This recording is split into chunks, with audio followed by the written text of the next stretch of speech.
Today we're going to go inside the installation of a remote car starter. We're going to do this for a couple of reasons. One, kind of show our consumers what they're getting when they bring their vehicle to us. Number two, to give some tips to some long-time installers that may not know some of the stuff that we're implementing. We do, I will say on average, about 300 to 500 remote starters a year. So some of the things that we picked up along the way. If you can see on the floor, if you notice that we have our all-star mat there, that's so our knees don't get totally wrecked when we're working under your dash. If you notice, there's like a gray piece of carpet hanging in between that and the truck. That's so when these things are soaking wet in the middle of winter, we're not getting water all over our knees and all over us when we're trying to work. So if you see the pad that's above that, the tan pad, we have a piece of like 1/4-inch foam behind it with carpet over the top. What that's there for is so that we have a nice comfortable work area and we don't have to worry about getting soaking wet by the customer's wet floorboards. Some of the other things you'll see, on the floor here we have another pad that's housing the customer's under dash panels.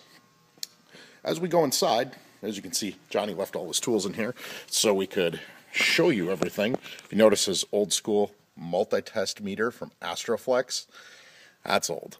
We have the bit writer, which allows us to program our remote start modules. If you see the metal tray there, the magnetic tray has all the screws for the underdash, plus any bits and stuff needed.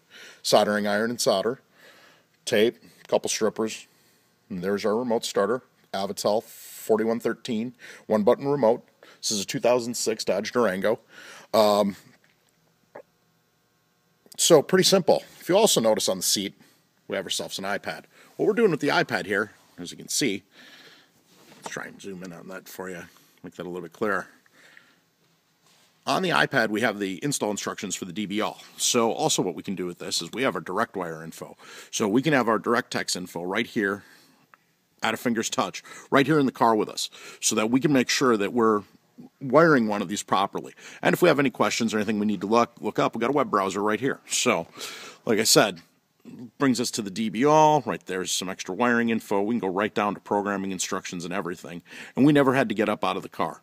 Makes our time a lot more efficient, makes things go a lot easier on the installation.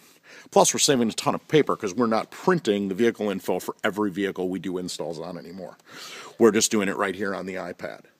So, if you notice, we solder everything in at the ignition switch.